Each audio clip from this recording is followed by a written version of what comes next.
حضور صلی اللہ علیہ وآلہ وسلم کی عمر مبارک جب 35 سال ہوئی تو مکہ میں زبردست سیلاب آیا تو کعبہ کی دیواروں میں دراڑیں پڑ گئیں۔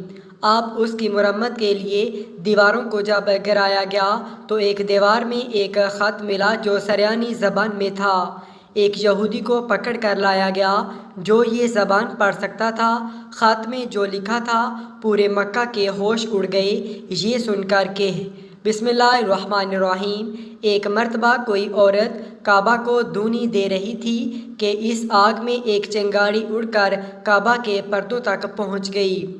اس سے پردوں کو آگ لگ گئی اور دیواریں تک جل گئیں۔ اس طرح دیواریں بہت کمزور ہو گئی تھیں۔ آپ صلی اللہ علیہ وآلہ وسلم کی عمر مبارک 35 سال ہوئی تو مکہ میں ہمیشہ کی طرح سیلاب آیا۔ قریش نے اس سیلاب سے محفوظ رہنے کے لیے ایک بند بنا رکھا تھا، مگر یہ سیلاب اس قدر زبردست تھا کہ بند توڑ کر کعبہ میں داخل ہو گیا۔ پانی کے زبردست ریلے اور پانی کعبہ کے اندر جمع ہونے کی وجہ سے کعبہ کی دیوار میں شگاف پڑ گئے۔ اس سے پہلے بھی یہ دیواریں آگ لگ جانے کی وجہ سے کمزور ہو چکی تھیں۔ یہی وجہ تھی کہ سیلاب نے ان کمزور دیواروں میں شگاف کر دیے۔ سیدنا ابراہیم علیہ السلام نے کعبہ کی جو دیواریں تعمیر کی تھیں وہ 9 گز اونچی تھیں اور ان پر چھت نہیں تھی۔ لوگ کعبہ کے نذرانے وغیرہ لاتے اور یہ سب نذرانے کنویں میں ڈال دیے جاتے تھے۔ اس کنویں کو کعبہ کا خزانہ کہا جاتا تھا۔ کعبہ کے خزانے کو ایک مرتبہ ایک چور نے چرانے کی کوشش کی۔ چور کنویں میں ہی مر گیا۔ اس کے بعد اللہ تعالیٰ نے اس کی حفاظت کے لیے ایک سانپ کو مقرر کر دیا۔ یہ سانپ کنویں کے مندیر پر بیٹھا رہتا، کسی کو خزانے کے نزدیک نہیں آنے دیتا تھا۔ قریش خوفزدہ رہتے تھے۔ اب جب کہ کعبہ کی دیواروں میں شگاف پڑ گئے اور نئے سرے سے اس کی تعمیر کا سلسلہ پیش آیا، اللہ تعالیٰ نے پرندے کو بھیجا، وہ سانپ کو اٹھا لے گیا۔ یہ دیکھ کر قریش کے لوگ بہت خوش ہوئے۔ اب انہوں نے نئے سرے سے کعبہ کی تعمیر کا فیصلہ کر لیا اور ارادہ بنایا کہ بنیادیں مضبوط بنا کر دیواروں کو زیادہ اونچا اٹھایا جائے گا۔ اس طرح دروازے کو بھی اونچا کر دیا جائے گا تاکہ کعبہ میں کوئی داخل نہ ہو، صرف وہی شخص داخل ہو جسے وہ اجازت دیں۔ اب انہوں نے پتھر جمع کیے۔ ہر قبیلہ اپنے حصے کے پتھر الگ جمع کر رہا تھا۔ چندہ بھی جمع کیا گیا۔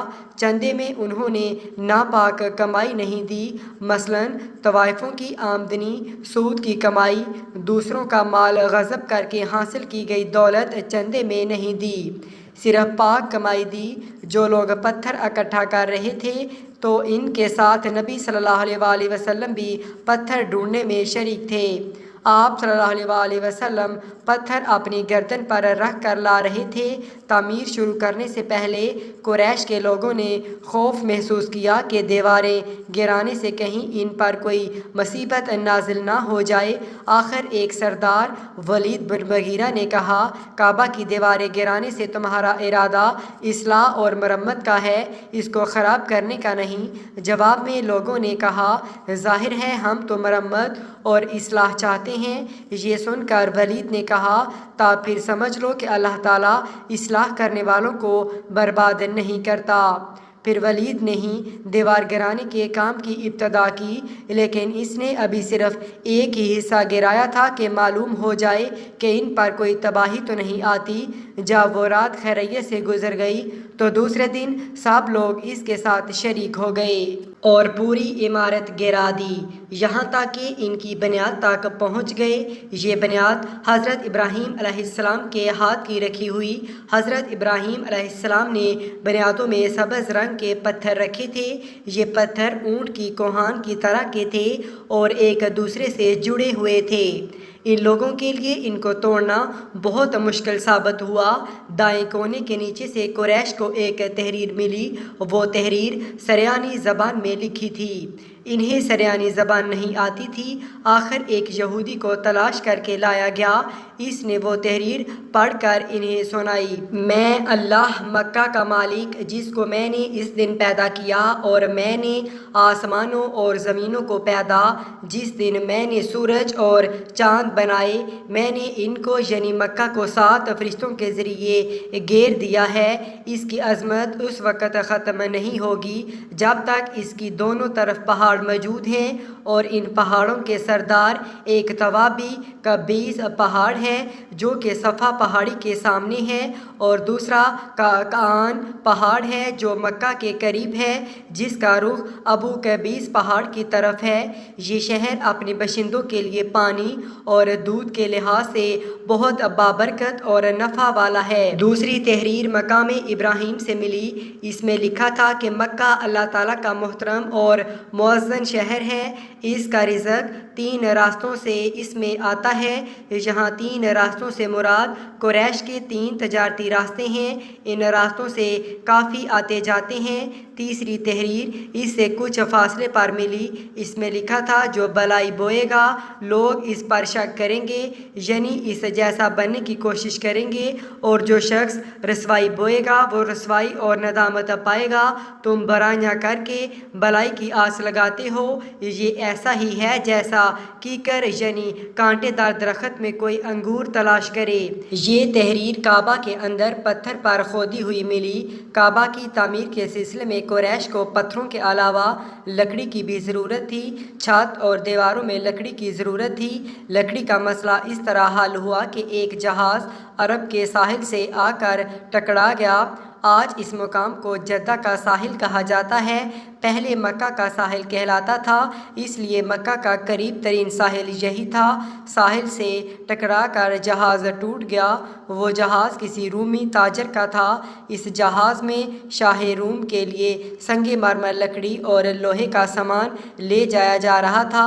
قریش کو اس جہاز کے بارے میں پتہ چلا، یہ لوگ وہاں پہنچے اور ان لوگوں سے لکڑی خرید لی۔ اس طرح چھت کی تعمیر میں اس لکڑی کو استعمال کیا گیا۔ آخر خانہ کعبہ کی تعمیر کا کام حجر اسود تک پہنچ گیا۔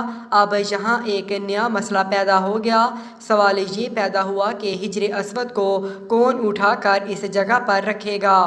یہ جھگڑا اس حد تک بڑھا کہ مرنے مارنے تک نوبت آ گئی۔ لوگ ایک دوسرے کو قتل کرنے پر تل گئے۔ آخر اس وقت لوگ بیت اللہ میں جمع ہوئے۔ ان لوگوں میں ایک ابو حذیفہ تھے، یہ ام المومنین سیدہ ام سلمہ رضی اللہ تعالیٰ عنہا کے باپ تھے۔ یہ قریش کے انتہائی شریف لوگوں میں سے تھے۔ اس وقت اس شدید جھگڑے کو ختم کرنے کے لیے انہوں نے ایک حل پیش کیا۔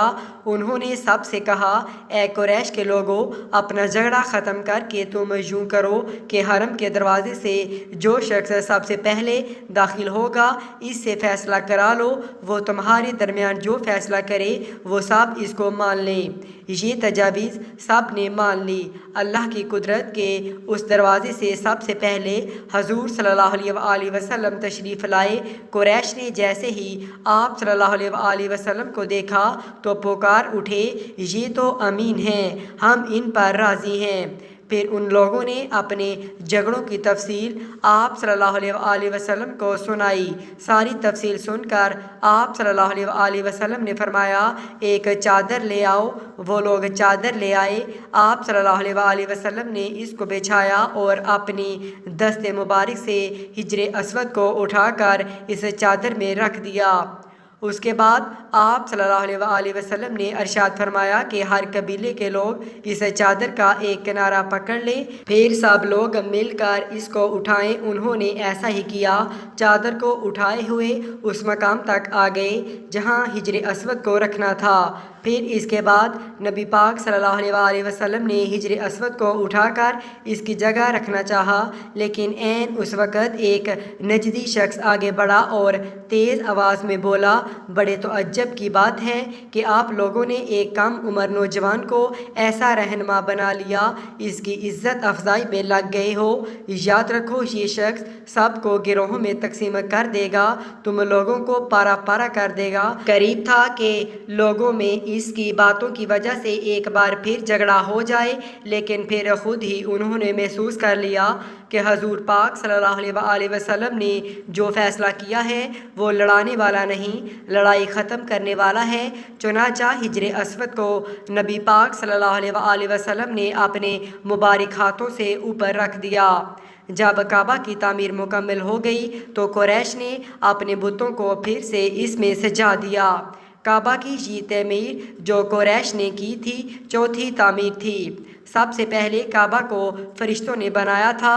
بعض صحابہ نے فرمایا کہ اللہ تعالیٰ نے بخارات یعنی بھاپ سے آسمان کو پیدا فرمایا، پھر اللہ تعالیٰ نے کعبہ کی جگہ سے پانی کو ہٹا دیا، جگہ خشک ہو گئی، چنانچہ یہی خشکی بڑھتے بڑھتے 7 بر اعظم بن گئی۔